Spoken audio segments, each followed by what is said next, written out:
The media, social media and the mainstream media makes one huge mistake. They do not know the difference between a trader and an investor. You have to know the difference between a trader and an investor, and there are some people who can wear both hats on the same day at different points in time, like Rakesh Jhunjhunwala. He is a genius. Don't even try copying him. I'm not calling him, he's not a great academic genius, but here in life, the emotional control that he has, the rules that he makes, and the fact that he sticks to those rules is very good, at least as far as his investment is concerned, right? So, for many people, they can't wait for one whole year to collect 3-4% of dividend. And let's say the portfolio gives a 8% appreciation, which means he's getting 12-13% including the dividend, which in my mind is a fabulous return, considering that inflation is more like 7% or 6%. Having said that, so these are people who will believe that, oh my God, 4% you wait for the whole year to get, it's not worth it. I'd rather day trade and I will get far superior returns. So mutual investing in equities for collecting dividend is a very sissy kind of an affair, which it's not worth waiting. We are men. To put it very bluntly, that we have got the balls to be able to handle this kind of fluctuation, and we will make money. I'm not talking of those people. They are not, in my head, they are not investors. They are traders. They are also looking for value because they also have to make money. I am not getting into those kind of people. And to me, when I'm talking of dividend as a form of compensation for holding shares for a long period of time, I realize that in India I am in the minority. Very few individuals want to build an endowment kind of a portfolio, but we are in that process of building an endowment kind of a portfolio.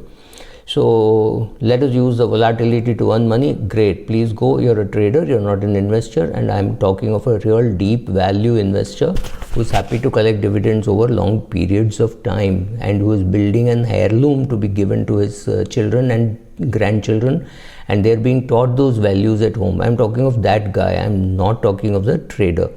Most companies which are in the dividend paying list have a higher PE and have higher respectability and have more predictable cash flows, and therefore the market looks at them very fondly. So even during fall in the market, these shares are likely to fall less. Not that they won't fall, they will all fall, but they will definitely fall less because you're protected by something called a sitting fee. Just for sitting you get paid a fee, and that is called a dividend, right?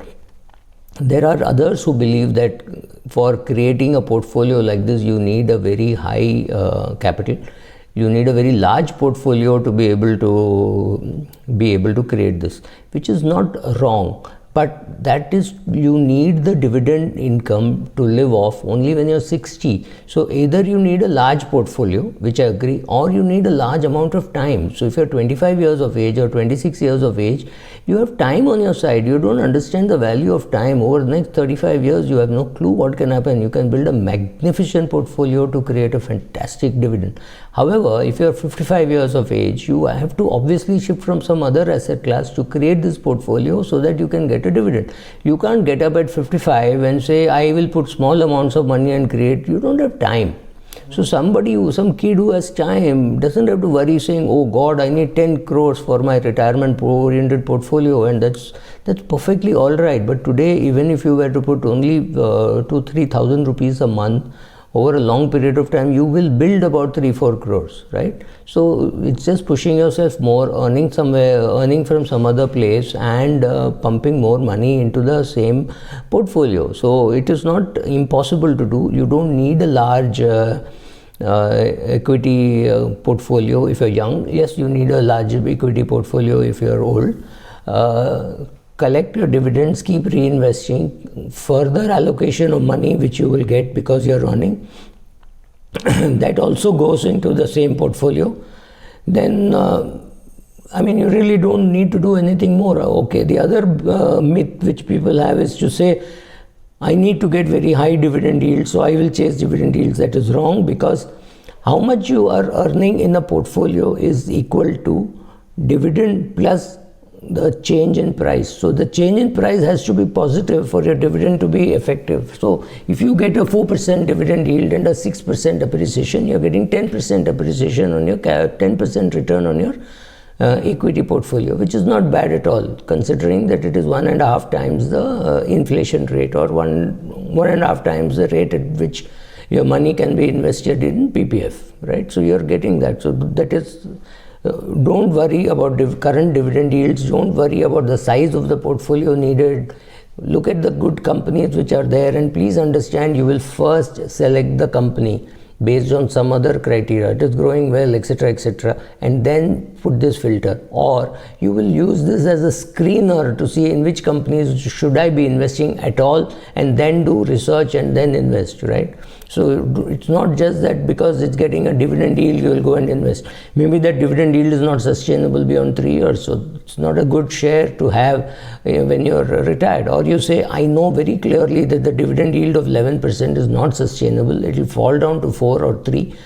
I am willing to hold on till such thing happens, or if the price starts falling and my yield improves, believe me, if the price starts falling and my yield improves, I will actually sell the share, not buy more, because I'm getting a signal that something is wrong, because of which the yield in the share is very high. When you see 16% yield and 18% yield, when your gilt is at 6.5%, rest assured something is wrong, because of which people don't want to touch that.